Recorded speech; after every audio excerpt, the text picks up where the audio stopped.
इस वीडियो में आपको आरआरबी, एलपी एंड टेक्नीशियन का जो 29 अगस्त 2018 को शिफ्ट 2 में पेपर हुआ था, उसका मैथ का सॉल्यूशन कराऊंगा। चलिए शुरुआत करता हूं पहले क्वेश्चन से। 4 कर्मचारी 6 घंटे प्रतिदिन काम करके 21 दिन में दीवार को पेंट करते हैं। यदि 7 कर्मचारी 4 घंटे प्रतिदिन काम करते हैं, तो वह इस काम को कितने दिनों में पूरा करेंगे? टाइम डिस्टेंस का क्वेश्चन है। इसमें फार्मूला लगेगा MDH। MDH क्या है? ये है main day hour. Main day मतलब दिन और आवर मतलब कितने घंटे काम करेंगे वो है।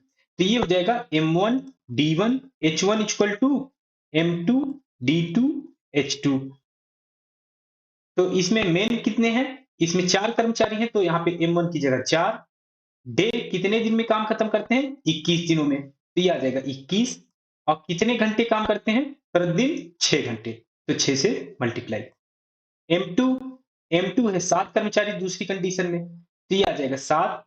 डे डे निकालना है हमें कितने दिनों में पूरा करते हैं, तो ये मान लेते हैं ये D2 ही है। और H2 टाइम दिया हुआ है 4 घंटे प्रतिदिन, तो यहाँ पे H2 की जगह 4 रख दें। अब इसे सॉल्व कर लें, तो 4 से ये 4 कैंसिल हो जाएगा, 7 से इसे कैंसिल करें, ये आ जाएगा 3। तो D2 की वैल्यू आ जाएगी यहाँ से 6 और 3 का मल्टीप्लाई हो जाएगा, तो ये आ जाएगा 18। टाइम जो था वो दिन में दिया हुआ था, तो ये आ जाएगा 18 दिन। 18 डेज में काम कंप्लीट हो जाएगा। ऑप्शन 2 करेक्ट हो जाएगा। चैनल को अभी तक आपने सब्सक्राइब नहीं किया है, तो चैनल को सब्सक्राइब कर लीजिए और दोस्तों के साथ भी शेयर कर दीजिए। साथ ही साथ लाइक का बटन जरूर दबाइए, जिससे मैं इस तरह की वीडियो और आपके लिए बनाता रहूं। नेक्स्ट क्वेश्चन बताता हूं। एक घड़ी जिसे सुबह 6 बजे सही समय पर सेट किया गया था, 1 मिनट में 5 सेकंड अधिक चलती है। दोपहर के 2 बजे घड़ी में कितना समय दिखाई देगा, ये फाइंड करना है। तो सुबह 6 बजे सुबह 6 बजे टाइम सही सेट किया गया और 1 मिनट में 5 सेकंड अधिक चलती है। तो 1 मिनट में 5 सेकंड अधिक चलती है। तो घड़ी में कितना समय दिखाएगा? 5 सेकंड अधिक दिखाएगा। मान लीजिए 1 मिनट चली घड़ी, तो 1 मिनट तो दिखाएगा ही, इसमें 5 सेकंड एक्स्ट्रा दिखाएगा। एक्स्ट्रा तो 1 घंटे के लिए निकाल लें, तो ये 1 मिनट में 60 से मल्टीप्लाई कर दें, ये आ जाएगा 1 घंटे के लिए। तो ये 60 गुणे 5 ये 300 सेकंड हो जाएगा। 300 सेकंड एक्स्ट्रा टाइम दिखाएगा। तो इसे घंटे में बदल लें, ये 60 मिनट है, तो इसे हम लिख सकते हैं 1 घंटे में। और ये मिनट में बदल लें, क्योंकि ये 300 सेकंड हो गया, तो 6 पंचे 30, तो ये आ जाएगा 5 मिनट। 5 मिनट एक्स्ट्रा चल जाएगी। और इसमें फाइंड क्या करना था कि सुबह 6 बजे सेट की जाती है और दोपहर को 2 बजे घड़ी में समय बताना है।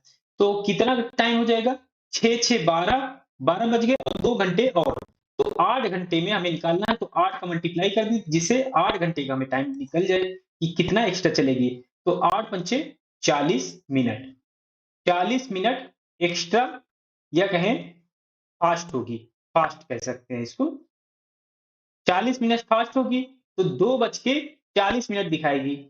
2 बजे 40 मिनट फास्ट दिखाएगी, 2 बज के 40 मिनट टाइम होगा। तो ये है ऑप्शन 2 में, तो ऑप्शन 2 करेक्ट हो जाएगा। नेक्स्ट क्वेश्चन बताता हूँ। 42, 63 और 105 का महत्तम समापवर्तक क्या होगा, ये फाइंड करना है। एचसीएफ इसमें निकालना है। तो एचसीएफ निकालना है, तो सबसे छोटी नंबर आप इसमें सिलेक्ट कर सकते हैं। तो इसमें सबसे छोटी नंबर है 42। एचसीएफ ये होता है हाईएस्ट कॉमन फैक्टर। तो इसमें जो कॉमन फैक्टर होगा वो सभी में कॉमन होना चाहिए। तो 42 से तो बड़ी नंबर हो ही नहीं सकती, 42 से के बराबर होगी या तो 42 से छोटी होगी। तो अगर ऑप्शन सब चेक करें, तो 63 इससे बड़ी है, तो ये ऑप्शन तो इनकरेक्ट हो जाएगा। 7 हो सकती है, 21 हो सकती है। और ऑप्शन 4 देखें, तो ये है 630। तो 42 में कॉमन फैक्टर 630 हो ही नहीं सकता, तो ये भी ऑप्शन इनकरेक्ट हो गया। तो ऑप्शन 2 और 3 बचे हुए हैं, तो इन्हें हम बारी-बारी से चेक कर सकते हैं। तो सबसे पहले बड़ी संख्या ले लें, तो ऑप्शन 3 ले लें, तो ये है 21। 21 से डिवाइड करके देखें 42 को, तो 21 दूनी 42, तो ये डिवाइड हो गई। 21 त्रिक 63, ये भी डिवाइड हो गई। और 21 पंचे 105, तो ये तीसरा नंबर जो होगा वो भी डिवाइड हो गया। तो ये तीनों नंबर 21 से डिवाइड हो रहे हैं, तो यही ऑप्शन 3 करेक्ट हो जाएगा। इसका common factor, highest common factor HCF आ जाएगा 21। ऐसे आप निकाल सकते हैं आसानी से। नेक्स्ट क्वेश्चन बताता हूं।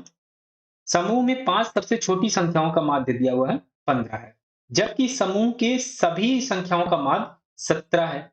यदि 5 छोटी संख्याओं को छोड़ने पर संख्याओं का माध्य 18.25 है, तो समूह में कुल कितनी संख्याएं थी ये फाइंड करना है। तो कुल कितनी संख्याएं थी? मान लेते हैं वो संख्याएं x थी, टोटल x संख्याएं थी, और दिया हुआ है कि 5 सबसे छोटी संख्याओं का माध्य 15 है। तो सबसे छोटी संख्याओं का मान निकाल लें। सबसे छोटी 5 संख्याओं का मान योग,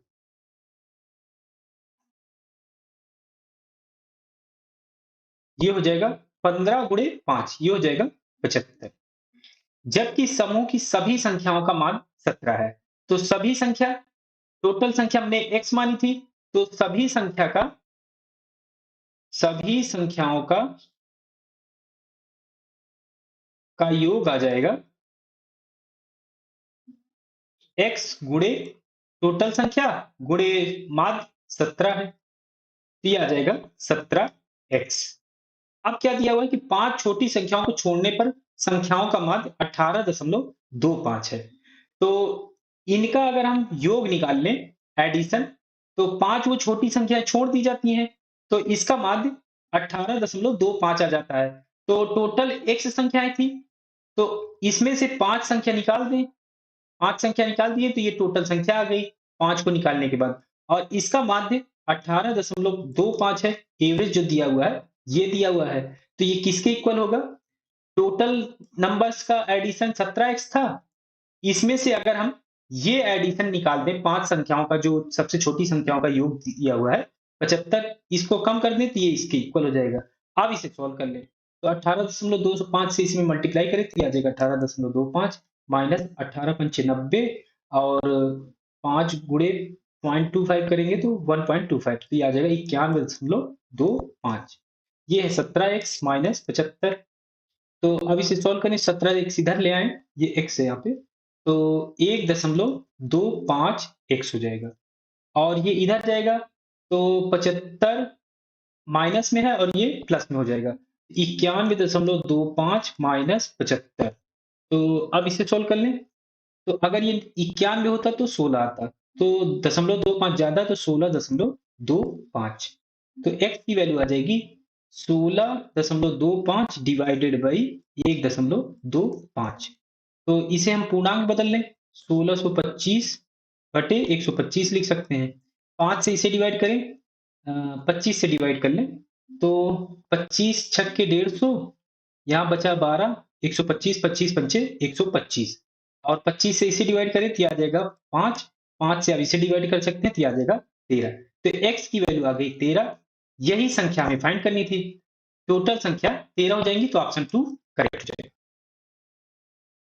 जब एक बाई 25.2 मीटर लंबी तार को 11:25 के अनुपात में विभाजित किया जाता है, लंबे टुकड़े की लंबाई कितनी होगी ये फाइंड करना है। तो ये दोनों टुकड़े हैं, एक 11 का है और एक 25 के अनुपात में है, तो बड़ा टुकड़ा तो 25 वाला होगा, 25 वाला टुकड़ा होगा, और टोटल टुकड़े कितने हैं? 11 और 25, टोटल हो जाएंगे 36, और टोटल लंबाई दी हुई है 25.6, तो इसमें मल्टीप्लाई कर दें तो ये आ जाएगा मीटर में तार की। तो अब इसे डिवाइड कर दें, तो अब इसे सॉल्व कर लें, तो 6 से इसे डिवाइड करें तो 6 से इसे डिवाइड करें तो ये आ जाएगा 6 चौके 24, और यहाँ बचेगा दशमलव लगाते हैं तो 12, 6 दूनी 12, तो ये आ जाएगा 4.2। तो इसे 6 से और डिवाइड कर सकते हैं, 7 छंग 42, तो ये आ जाएगा 0.7। अब इसे मल्टीप्लाई कर दें 25 गुणे 0.7, तो 25 सत्ते 175, दशमलव लगाए तो 17.5 मीटर हो जाएगा। इसका आंसर ऑप्शन 1 करेक्ट हो जाएगा। नेक्स्ट क्वेश्चन बताता हूं, 375 का 56% क्या होगा ये फाइंड करना है। काफी आसान क्वेश्चन है। 375 का 56% निकालना है। 375 गुणे 56% परसेंटेज में है तो 100 से डिवाइड। अब इसे सॉल्व कर लीजिए, तो यहां से अगर हम सॉल्व करें तो 25 से डिवाइड कर सकते हैं, 25 एकम 25, यहाँ बचा 12, 125, 25 पंचे 125, ये आ जाएगा 4। 4 से इसे डिवाइड करेंगे 14 चौके 56, तो 14 पंचे 70, 7 और 14 एकम 14, 7 21, 210 इसका आंसर आ जाएगा। ऑप्शन 3 करेक्ट हो जाएगा। इनमें से कौन सी संख्या 6 से विभाज्य है? तो 6 का कोई डिविजिबिलिटी रूल होता नहीं है, तो इसे हम 2 फैक्टर में तोड़ लें जो प्राइम नंबर हो। तो एक नंबर आएगा 2 और एक नंबर आएगा 3। तो 6 की डिविजिबिलिटी के लिए 2 से भी डिवाइड होना चाहिए और 3 से भी डिवाइड होना चाहिए। और 2 की डिविजिबिलिटी का रूल क्या होता है कि लास्ट डिजिट जो होनी चाहिए वो सम होनी चाहिए या कहें इवन नंबर होनी चाहिए। अगर इनके चारों ऑप्शन में देखें तो चारों ऑप्शन में जो लास्ट डिजिट दी हुई है वो सम दी हुई है, इवन नंबर दी हुई है, तो 2 की डिविजिबिलिटी तो सभी में है। केवल हमें अब 3 की डिविजिबिलिटी चेक करनी है कि कौन सा आंसर इसमें करेक्ट होगा। तो 3 की डिविजिबिलिटी क्या होती है कि सभी जो डिजिट होंगे उनको ऐड करेंगे और ऐड करने के बाद अगर वो 3 से डिवाइड होती है तो नंबर 3 से डिवाइड होगी, और जो 3 से नहीं डिवाइड होगी तो वो 3 से डिवाइड नहीं होगी। तो जो नंबर 3 से डिवाइड हो जाएगी वही नंबर 6 से डिवाइड होगी, क्योंकि 2 से तो सभी डिवाइड हो रही हैं। तो अब ऑप्शन में चेक कर लें, बारी-बारी से ऑप्शन चेक कर लें। तो ऑप्शन 1 देखें तो 9 2 11, 7 18, 18 6 24, 5 29, 29 इसका एडिशन आ गया। 3 से ये कटेगा नहीं तो ये ऑप्शन इनकरेक्ट हो गया। नेक्स्ट देखें तो ये 6 5 11, 4 15, 3 18, 2 20, 20 भी 3 से डिवाइड नहीं होगा तो ये भी इनकरेक्ट हो गया। 2 7 9, 6 15, 15 4 19, 3 22, 22 आ गया टोटल इसका। तो 22 भी 3 से डिवाइड नहीं होगा तो ये भी ऑप्शन इनकरेक्ट हो गया। अब केवल एक ही ऑप्शन बचा है तो यही ऑप्शन करेक्ट होगा। आप इसे चेक भी कर सकते हैं। 8 7 15, 15 6 21, 21 और 5 26 और 4 30, इसका एडिशन आ गया 30, जो कि 3 से डिवाइड हो जाएगा, तो यही ऑप्शन करेक्ट हो जाएगा। ऑप्शन 4 इसमें करेक्ट हो जाएगा। व्यास वाली 15 पाइपें एक टंकी को 12 मिनट में भर सकती हैं। वास्तविक व्यास से दुगने व्यास वाली 6 पाइपें समान प्रवाह की गति से इसे कितने समय में भर देंगी, ये फाइंड करना है। तो 15 पाइप हैं, 15 पाइप हैं और इसे एक टंकी को 12 मिनट में भरती हैं। 12 मिनट में भर सकती है। अगर एक पाइप का निकालें, 15 पाइप 12 मिनट में भर सकती है, तो एक पाइप कितने मिनट में भरेगी? 12 गुणे 15, 12 गुणे 15 करना पड़ेगा, तो ये आ जाएगा इतने मिनट में। अब कह रहा है कि वास्तविक व्यास से दुगने व्यास वाली 6 पाइपें समान प्रवाह गति से इसे कितने समय में भर देंगी। तो अगर 6 पाइप का निकाल लें, 6 पाइप दिया हुआ है तो 6 पाइप का निकाल लें, तो 12 गुणे 15 डिवाइड करना पड़ेगा 6 से, तो ये आ जाएगा टाइम कि वो 6 मिनट 6 पाइप इतने टाइम में भरेंगी। तो इसे सॉल्व कर ले तो आ जाएगा 2 गुणे 15 तो आ जाएगा 30 मिनट में। 30 मिनट में 6 ऐसी पाइप होती तो भर देती, लेकिन इसका जो व्यास दिया हुआ है वो दुगना दिया हुआ है। जो पाइप का एरिया होता है, एरिया ऑफ पाइप, ये प्रोपोर्शनल होता है डायमीटर के स्क्वायर की। डायमीटर के स्क्वायर के प्रोपोर्शनल होता है। तो डायमीटर अगर दोगुना हो जाता है, क्योंकि यहाँ पे दिया हुआ है कि व्यास दोगुना हो रहा है, तो इसका जो एरिया होगा न्यू एरिया हो जाएगा वो 4 गुना हो जाएगा। क्योंकि अगर मान लेते हैं अगर इसका एरिया ए था, तो अब ये न्यू जो एरिया हो जाएगा वो 4a हो जाएगा। और इस पाइप से भरने में जो टाइम लगेगा, टाइम इनवर्सली प्रोपोर्शनल होता है एरिया के। एरिया के इनवर्सली प्रोपोर्शनल होता है। अगर एरिया ज्यादा होगा तो टाइम कम लगेगा भरने में, अगर एरिया कम होगा तो टाइम ज्यादा लगेगा। तो यहाँ पे एरिया 4 गुना हो रहा है तो टाइम 4 गुना कम हो जाएगा। एरिया बढ़ रहा है तो टाइम कम लगेगा, अगर एरिया कम हो जाता तो टाइम ज्यादा लगता। तो कितना कम हो रहा है? 4 गुना हो जा रहा है एरिया, तो टाइम 4 गुना कम हो जाएगा। तो ये जो टाइम आएगा 30 मिनट, इसे हमें डिवाइड करना पड़ेगा, क्योंकि ये जो 6 पाइप थे, ये हम सेम एरिया के निकाले हुए थे। अब ये जो एरिया आया, ये जो पाइप आया, ये है डबल व्यास का, डबल डायामीटर का। ये डबल डायामीटर का है, तो इसका जो टाइम होगा वो 4 से डिवाइड हो जाएगा। तो अब इसे सॉल्व करें तो आ जाएगा 7 चौके 28, 7.5 मिनट। ये है ऑप्शन 1 में, तो ऑप्शन 1 करेक्ट हो जाएगा। नेक्स्ट क्वेश्चन बताता हूं। यदि समद्विबाहु त्रिभुज के दोनों बराबर कोण तीसरे कोण से दुगने हैं, तो तीसरे कोण का माप कितना होगा, ये फाइंड करना है। मान लेते हैं तीसरा कोण है x। कंडीशन क्या दी हुई है कि समद्विबाहु त्रिभुज के दोनों कोण जो बराबर हैं, तीसरे कोण से दुगने हैं। तो तीसरे कोण से वो दोनों जो कोण बराबर हैं, वो दुगने हैं। तो ये x है, तो वो होंगे 2x। दो कोण हैं तो 2x और 2x होगा, और एक जो हमने मान रखा था x, ये x होगा। तो त्रिभुज है, तो तीनों कोण का योग 180 डिग्री होना चाहिए। तो ये हो जाएगा 2, 2 4 और 1 5। 5x की वैल्यू होगी 180 डिग्री। यहाँ से x की वैल्यू निकाल लें, तो 5 से डिवाइड करें तो आ जाएगा 36 डिग्री। और ये ऑप्शन 3 में, तो ऑप्शन 3 करेक्ट हो जाएगा। 5 साल के लिए प्रतिवर्ष 9% सरल ब्याज पर निवेश किया गया x रुपए उतना ही ब्याज पैदा करता है जितना y रुपए निवेश करने पर 4 साल के लिए प्रतिवर्ष 7.5% सरल ब्याज मिलता है। तो x अनुपात y निकालना है कि क्या होगा। तो सिंपल इंटरेस्ट निकालने, क्योंकि सिंपल इंटरेस्ट यहाँ पे लग रहा है दोनों में। तो 5 साल के लिए 9% सरल ब्याज पर x रुपए निवेश किया जाता है। तो सिंपल इंटरेस्ट 1 आ जाएगा x इंटू, इसका मैं पहले फार्मूला बता देता हूँ। ये होता है p into R into T upon 100। p है प्रिंसिपल, r है इंटरेस्ट रेट परसेंटेज में, और t है टाइम। तो यहाँ पे पहला वाला निकाल लें, तो प्रिंसिपल यहाँ पे x है, इंटरेस्ट रेट 9% दिया हुआ है तो 9, और टाइम है 5 साल, तो आ जाएगा 5, और ये डिवाइड करना है 100 से। एक इक्वेशन ये आ गई। सिंपल इंटरेस्ट 2 निकालें, जो दूसरे कंडीशन में दी हुई है। तो यहाँ पे दिया हुआ y रुपए, ये y गुणे r इंटरेस्ट रेट है 7.5, ये आ जाएगा 7.5, और टाइम है 4 साल, तो ये 4 से मल्टीप्लाई, और ये 100 से डिवाइड करना है, तो ये आ जाएगा 100 से डिवाइड। ये इक्वेशन 2 बन गई। इक्वेशन 1 और 2 दोनों इक्वल बताया गया है, क्योंकि कहा है कि उतना ही ब्याज मिलता है। तो इन दोनों को इक्वेट कर दें, ये हो जाएगा x गुणे 9 गुणे 5 डिवाइडेड बाई 100, और ये हो जाएगा y गुणे 7.5 गुणे 4 गुणे डिवाइड बाई 100। 100 से 100 कैंसिल हो जाएगा, और 5 से इसे काटें तो ये आ जाएगा 1.5। तो ये हो जाएगा x अपॉन y निकालना है, तो x अपॉन y निकाल लें, तो ये हो जाएगा 1.5 गुणे 4, ये आ जाएगा 6, और ये इधर 9 बचा हुआ था, तो 9 डिवाइड में आ जाएगा। तो इसे सोल्व कर लें तो आ जाएगा 2/3।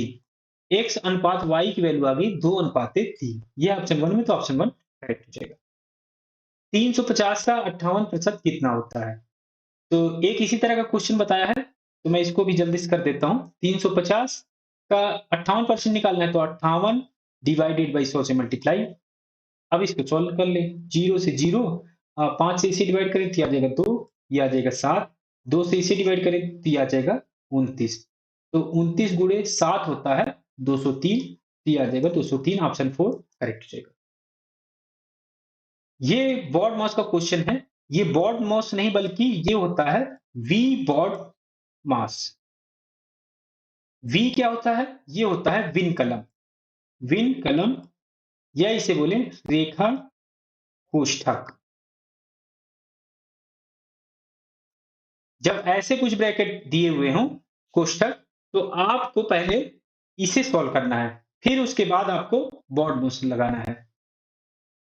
तो पहले इसमें हम विनकलम सॉल्व करें, तो पहले ये पार्ट सॉल्व करेंगे, तो ये आ जाएगा 8 और 7 15।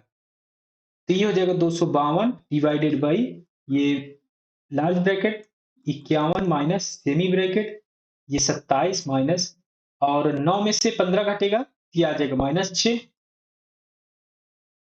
ब्रैकेट क्लोज कर दें। तो ये आ जाएगा 252 divided by 51 minus 27 minus minus plus हो जाएगा, तो 27 6 33, 33 51 में से घटेगा तो ये आ जाएगा 18। तो ये टोटल बचेगा अंदर 18। तो अब इसे 18 से डिवाइड कर ले, तो 18 एकम 18, यहाँ बचा 7 72, 18 चौके 72। तो इसका आंसर आ गया 14, तो ऑप्शन 3 करेक्ट हो जाएगा। निम्नलिखित सारणी एक वर्ष में 25 बच्चों के वजन में बढ़ोतरी दर्शाती है। वजन में बढ़ोतरी का माध्यमान क्या होगा, ये फाइंड करना है। ये दिया हुआ है, वेट गेन है ये, वेट गेन, ये किलोग्राम में दिया हुआ है और ये बच्चों की संख्या है, नंबर ऑफ स्टूडेंट। तो इसमें वजन में बढ़ोतरी 1.5 की होती है 4 बच्चों की, ऐसे ये डाटा इसमें दिया हुआ है। तो इसमें वजन में बढ़ोतरी कितनी होती है, माध्यमान उसका निकालना, ये हमें फाइंड करना है। तो इसमें हमें पहले मल्टीप्लाई करना पड़ेगा टोटल वजन निकालने के लिए। 1.5 किलोग्राम बढ़ता है कितने बच्चों का, 4, तो इनका मल्टीप्लाई कर लें तो आ जाएगा 6। अब इसे मल्टीप्लाई करें तो 5 दूनी 10, 2 किलोग्राम बढ़ता है 5 बच्चों का, तो 5 दूनी 10। ऐसे ही सबको मल्टीप्लाई करना है, तो सबको मल्टीप्लाई कर लें तो ये हो जाएगा 8 चौके 32 दशमलव 2 3, 8 दूनी 16 3 19, 19.2 आ गया। ये हो जाएगा 5 से 15, और इसे करें तो ये आ जाएगा 6.4, और इसे करें 3.4। अब इन सभी को ऐड कर लें, 4 4 8 2 10, दशमलव के नंबर आ गए 10 आ गया, तो दशमलव में लगेगा 0, 1 यहाँ पे बचा, तो ये आ जाएगा 6 1 7, 7 9 16, 16 5 21, 21 6 27, 3 30, यहाँ पे आ गया 3, 3 इसमें जुड़ेगा 4, 4 1 5, 5 1 6, ये आ जाएगा 60। टोटल आ गया 60, और कितने बच्चे थे 25, तो 25 से डिवाइड, तो 25 दूनी 50, अब बचा 10, दशमलव लगा, 25 चौके 100, ये आ जाएगा 2.4। इसका माध्य मान आ गया, ये ऑप्शन 3 में, तो ऑप्शन 3 करेक्ट हो जाएगा। एक समानांतर चतुर्भुज का आधार उसकी ऊंचाई का 2 गुना है। यदि क्षेत्रफल 392 वर्ग मीटर है, तो इसकी ऊंचाई क्या होगी, ये फाइंड करना है। ऊंचाई फाइंड करना है, मान ले ये है x, और समानांतर चतुर्भुज का क्षेत्रफल फाइंड करना है, और समानांतर चतुर्भुज का क्षेत्रफल होता है एरिया, ये है आधार गुणे ऊंचाई। आधार क्या होगा, आधार दिया हुआ है उसकी ऊंचाई का 2 गुना है, ऊंचाई x माना है तो आधार हो जाएगा 2 गुणे x, और ऊंचाई x है तो ये आ जाएगा x। एरिया दिया हुआ 392, यहाँ 392 रख दें। अब इसे सॉल्व कर लें तो 2 से ये कट जाएगा तो ये आ जाएगा 196, और ये हो जाएगा x स्क्वायर की वैल्यू आ जाएगी 196। इसका स्क्वायर रूट ले लें तो ये 14 का स्क्वायर होता है, तो ये x की वैल्यू आ जाएगी 14। ये मीटर स्क्वायर में था, तो ये आ जाएगा मीटर में, तो इसकी ऊंचाई आ गई 14 मीटर, ये ऑप्शन 2 में, तो ऑप्शन 2 करेक्ट हो जाएगा। ये इसका मान निकालना है, ये भी बोर्ड मॉस का क्वेश्चन है। तो इसमें पहले हम ब्रैकेट सॉल्व करें, तो पहले ब्रैकेट सॉल्व करें तो ये हो जाएगा 2 + 5 डिवाइडेड बाई, ये है लार्ज ब्रैकेट, 5 + 8 डिवाइडेड बाई, और ये है 1 + 1/3। तो इस पहले ब्रैकेट को सॉल्व करें, ये आ जाएगा 3 1 4, 4/3, 4/3 माइनस 1, ये आ जाएगा। बहुत मॉस में ब्रैकेट सॉल्व करेंगे पहले, अब ये ब्रैकेट बचा इसमें, तो अब ये ब्रैकेट सॉल्व करें, इस ब्रैकेट में ये बॉड मॉस लगा दें, तो इसमें पहले डिवीजन सॉल्व करना पड़ेगा, तो इस डिवीजन को पहले सॉल्व करना पड़ेगा, तो ये है 8 डिवाइडेड बाई 4/3, तो ये हो जाएगा, इसे हम लिख सकते हैं 8/1, और ये 4/3 है, तो 4 से इसे काटे तो ये आ जाएगा 2, और 3 ऊपर चला जाएगा अंश में, ये हो जाएगा 3 दूनी 6, इसका आंसर आ जाएगा 6। यहाँ पे इसकी वैल्यू रख दें, तो ये हो जाएगा 2 + 5 डिवाइडेड बाई, और ये है लार्ज ब्रैकेट 5 प्लस, और इसकी जगह हम 6 रख दें, तो ये आ जाएगा 6 माइनस 1। अब इसे सॉल्व कर लें, ये आ जाएगा 2 + 5 डिवाइडेड बाई, और इसे सॉल्व करें इस ब्रैकेट को, तो 6 5 11, 11 में से 1 गया, ये आ जाएगा 10। तो अब इसे सॉल्व करें, तो 5 डिवाइडेड बाई 10, ये हो जाएगा 0.5, और ये 2 में जुड़ रहा है तो ये आ जाएगा 2.5। इसे हमें फ्रैक्शन में लिखना है, तो 2.5 को हम लिख सकते हैं 5/2। ये ऑप्शन 2 में, तो ऑप्शन 2 करेक्ट हो जाएगा। दो पाइप ए और बी एक खाली टंकी को क्रमशः 32 और 48 घंटे में भर सकते हैं। ए भर सकता है 32 घंटे में और बी भर सकता है 48 घंटे में। जब कोई और पाइप कार्य नहीं कर रहा है, तो पाइप सी पूरी टंकी को 64 घंटे में खाली कर सकता है। यहाँ पे खाली कर सकता है। ये भर रहे थे ए और बी, और ये खाली कर सकता है, तो सी आ जाएगा -64। माइनस क्यों लगाया? ये खाली दर्शाने के लिए कि ये खाली कर रहा है, तो ये 64 घंटे में खाली कर सकता है। शुरुआत में जब टंकी खाली थी, तो पाइप ए और पाइप सी को चालू किया गया था। शुरुआत में पाइप ए और पाइप सी को चालू किया गया था, तो 1 घंटे का काम निकालने तो ये आ जाएगा 1/32 माइनस, क्योंकि ये माइनस में है सी, तो ये आ जाएगा 1/64। अब देखिए क्या कह रहा है क्वेश्चन आगे। कुछ घंटे के बाद, कुछ घंटे यहाँ पे दिया हुआ है, मान ले वो कुछ घंटे x है, तो इसमें अगर x से मल्टीप्लाई कर दें तो इतना काम इन दोनों ने कर दिया। अब क्या करें, आगे पढ़ते हैं। पाइप ए को बंद कर दिया गया और उसी समय पाइप बी को चालू कर दिया गया। पाइप ए को बंद किया गया, तो पाइप ए जो है ये ए के लिए था, ये सी के लिए था। पाइप ए बंद कर दिया गया और उसी समय चालू कर दिया गया, किसको? बी को। तो अब जो है 1/b ले लें, तो ये आ जाएगा 1/48। इसका काम आप निकाल लें, और सी को चालू रखा गया था, क्योंकि सी के बारे में कुछ नहीं बताया, तो इसे चालू ही रखा गया है। तो ये हो जाएगा -1/64। ये आ गया इसका काम। अब आगे देखते हैं। ऐसा करते हुए टंकी को भरने में 112 घंटे लगे थे। टोटल 112 घंटे लग गए थे। ये दोनों काम करने में, ये पूरा काम करने में 112 घंटे लग गए। x घंटे इसमें से निकाल दें और इसमें मल्टीप्लाई कर दें, क्योंकि 112 टोटल घंटे लगे हैं, तो x इतने में लग गए इस वाले काम को करने में। तो इस वाले काम को करने में लगेंगे 112 माइनस x। तो ये टोटल काम हो जाएगा कि पूरी टंकी भर जाएगी। तो पूरी टंकी भर जाएगी, तो ये इक्वल हो जाएगा 1 के।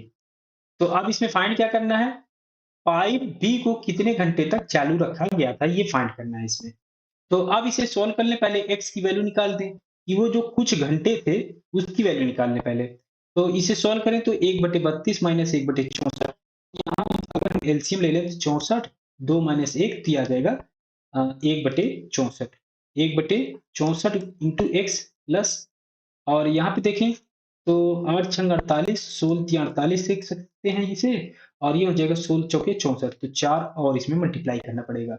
तो ये हो जाएगा 4 माइनस 16 तिया 48, बचेगा 16 चौके 64 3, और ये मल्टीप्लाई है 112 माइनस एक्स से, और ये इक्वल टू 1 के। तो अब यहाँ पे देखें तो ये आ जाएगा 1/64 प्लस, और ये हो जाएगा 1 बटे, यहाँ पे 1 आ जाएगा, इसमें मल्टीप्लाई होगा 112 माइनस एक्स से, और ये हो जाएगा 16 तिया 48 गुणे 4, तो 16 तिया 48 गुणे 4 हो जाएगा 192, ये इक्वल टू 1 के। अब इसमें एलसीएम ले लें, 192 इसमें एलसीएम आ जाएगा, तो 3 से इसमें मल्टीप्लाई करना पड़ेगा, 3x प्लस ये हो जाएगा 112 माइनस x इक्वल टू 1 के। तो क्रॉस मल्टीप्लाई कर दें तो 3x plus 112 minus x equal to 192। 3x minus x ये हो जाएगा 2x, और 112 इधर ले जाएंगे तो ये आ जाएगा, यहाँ पे बचेगा 80। तो x की वैल्यू यहाँ से आ गई 40 घंटे, आवर्स। तो वो कुछ घंटे थे 40 घंटे। पाइप बी को कितने घंटे तक चालू रखा गया था? तो यहाँ पर बी था, यहाँ पर ए था, यहाँ पे सी था, और यहाँ पे सी था। तो इस बी ने कितना काम किया? 112 माइनस एक्स घंटे तक। तो बी ने काम किया 112 माइनस एक्स, एक्स की वैल्यू यहाँ 40 आई, तो 40 यहाँ पे घटा दें, 40 घटा दें तो आ जाएगा 72 घंटे। यही इसका आंसर आ जाएगा, ऑप्शन 4 करेक्ट हो जाएगा इसमें। नेक्स्ट क्वेश्चन बताता हूं। इसमें ये वैल्यू दी हुई है 3 tan a इक्वल टू 2, तो tan a की वैल्यू यहां से निकाल लें, tan a की वैल्यू हो जाएगी 2/3। ये वैल्यू फाइंड करनी है। तो ये वैल्यू है 2 sine theta minus cos theta. ये ए नहीं बल्कि ये थीटा है, ये थीटा है। तो ये हो जाएगा upon 2 cos theta minus sine theta. तो यहाँ इनकी वैल्यू हम tan थीटा में बना लें, तो cos थीटा यहाँ से कॉमन ले लें, cos थीटा कॉमन ले लें अंश और हर में, ये तो हो जाएगा 2 upon 2 into sine theta upon cos theta हो जाएगा, ये हो जाएगा tan थीटा और यहाँ पे cos थीटा कॉमन लिए तो ये आ जाएगा 1। अब ऐसे ही यहाँ पे cos थीटा कॉमन ले लें तो ये हो जाएगा cos थीटा और यहाँ से cos थीटा कॉमन हो गया तो ये आ जाएगा 2 माइनस यहाँ से cos थीटा है नहीं, ये आ जाएगा sin theta upon cos theta. तो sin theta upon cos theta हो जाएगा tan थीटा। तो ये इसके इक्वल हो गया, तो यहाँ भी इसकी वैल्यू रख सकते हैं। tan थीटा की हमें वैल्यू पता है, तो cos थीटा से cos थीटा कैंसिल हो जाएगा। अब यहाँ tan थीटा की वैल्यू रख दें तो 2 इंटू 2/3 माइनस 1 अपॉन ये हो जाएगा 2 माइनस 2/3। अब इसे सोल्व कर लें तो 2 दूनी 4, 4/3 माइनस 1 और ये हो जाएगा 2 माइनस 2/3।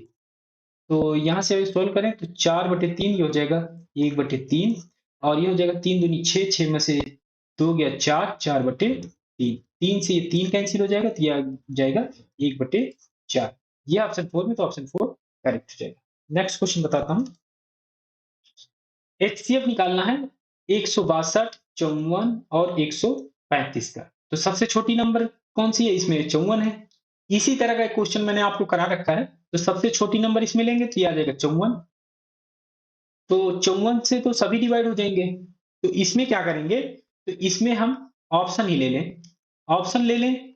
इन सबको मिटा देता हूं, इन सबको अगर इन सब में ऑप्शन ले लें तो सबसे बड़ी नंबर से पहले हम डिवाइड करेंगे। सबसे बड़ी नंबर 27 में है, तो 27 से डिवाइड करें तो 27 छंगम 162, ये डिवाइड हो गई। दूसरी डिवाइड करें 27 दूनी 54, ये भी डिवाइड हो गई। और इसे डिवाइड करें तो 27 पंचे 135। तो ये तीनों नंबर 27 से डिवाइड हो गई। तो यही जो होगा महत्तम समापवर्तक यही होगा, क्योंकि सबसे बड़ी नंबर यही है। तो हम इसी से पहले डिवाइड करके देखेंगे कि ये तीनों नंबर डिवाइड हो रही हैं या नहीं हो रही है। तो ये ऑप्शन 2 करेक्ट हो जाएगा इसमें। नेक्स्ट क्वेश्चन बताता हूँ। एलसीएम निकालना है 37, 111 और 148 से। एलसीएम में आपको इस यही फैक्टराइजेशन मेथड से निकालना पड़ेगा। 37, 111, 148। 148 है तो 2 से ये डिवाइड हो सकता है, तो 37 तो होगा नहीं, 37 ऐसे ही, 111 ऐसे ही, और ये डिवाइड हो जाएगा तो ये आ जाएगा 74।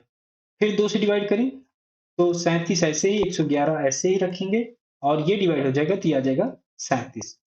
तो 3 से अब डिवाइड करें तो 37 ऐसे ही रहेगा, ये हो जाएगा 37 और ये हो जाएगा 37। 37 से और डिवाइड करेंगे तो ये सभी नंबर 1 हो जाएंगे। अब इसमें हम एलसीएम निकाल लें तो 2 दूनी 4, 4 तियां 12, 12 गुणे 37। तो 12 सते 84, 8, 12 तेईं 36, 36 और 8 44। 444 का एलसीएम आ जाएगा, ऑप्शन 3 करेक्ट हो जाएगा। नेक्स्ट क्वेश्चन बताता हूं। एक ये फिर से बोर्ड मास का क्वेश्चन आ गया, तो पहले इसमें ब्रैकेट सॉल्व करेंगे। ब्रैकेट, तो ब्रैकेट सबसे पहले ये सॉल्व होगा, तो ये हो जाएगा। इसे हम पहले भिन्न के रूप में लिख लें, जो मिक्स फ्रैक्शन में दिया हुआ है तो इसे फ्रैक्शन में बना ले। तो 12 तीन 36, 36 और 1 37 डिवाइडेड बाई 12 माइनस, और ये लार्ज ब्रैकेट 1 माइनस 3/4 प्लस, और इसे हम सोल्व करें तो 2 दूनी 4, 1 5, 5/2 ये माइनस, और इस छोटे ब्रैकेट को सोल्व करें तो 2 1 कम 2, 3, 3/2 माइनस 1/3। अब ब्रैकेट क्लोज कर दे सभी को, तो अब इसे सोल्व कर लें तो 37/12 माइनस, तो ये हो जाएगा, ये अलग से ही नंबर है तो इसे सोल्व करेंगे तो ये आ जाएगा 1/4 प्लस ये हो जाएगा सेमी ब्रैकेट सोल्व करें ये आ जाएगा 5/2 माइनस, पहले ये सोल्व होगा तो 3 3 का 9, 9 में से 2 गया तो ये आ जाएगा 7, 7/6, 7/6। ये सेमी ब्रैकेट है, फिर लार्ज ब्रैकेट है, ये हो जाएगा 37/12 माइनस 1/4 प्लस और इसे अब सोल्व करें तो 5 या 15, 15 में से 7 गया 8, 8/6। तो ये हो जाएगा 37/12 माइनस 1/4, और ये हो जाएगा, तो यहाँ पे 12 कॉमन आ जाएगा, सॉरी एलसीएम आ जाएगा, तो ये हो जाएगा 3, और ये हो जाएगा 8 दूनी 16। 37/12 माइनस ये हो जाएगा 16 3 19, 19/12। इसे सोल्व करें तो ये आ जाएगा 18/12। तो इसे सिंप्लीफाई कर लें, 6 से कट जाएगा तो ये आ जाएगा 3, और ये आ जाएगा 2। तो इसका आंसर आ जाएगा 3/2। लेकिन इसमें पूछा गया है व्युत्क्रम। ये जो इसका आंसर आएगा, इसका हमें व्युत्क्रम निकालना है, या कहें रेसिप्रोकल निकालना है। तो रेसिप्रोकल निकालना है, तो ये जो आंसर आया, इसको हमें 1 कर देना है। 1/1 3/2 करेंगे तो ये आ जाएगा 2/3। ये इसका फाइनल आंसर होगा। ये ऑप्शन 1 में, तो ऑप्शन 1 करेक्ट हो जाएगा। तो इसमें मैंने आपको सभी क्वेश्चन करा दिए जो इस पेपर में आए हुए थे। अगर ये वीडियो आपको अच्छी लगी हो तो लाइक करिए, दोस्तों के साथ शेयर करिए और सब्सक्राइब जरूर कर लीजिए। साथ ही साथ बेल आइकन जरूर दबाइए, जिससे जो भी वीडियो आए आपको नोटिफिकेशन जरूर मिल जाए। मिलते हैं एक नए टॉपिक के साथ। तब तक आप इन क्वेश्चंस की प्रैक्टिस करिए, और जो भी क्वेश्चन आपको ना आए आप मुझसे पूछिए।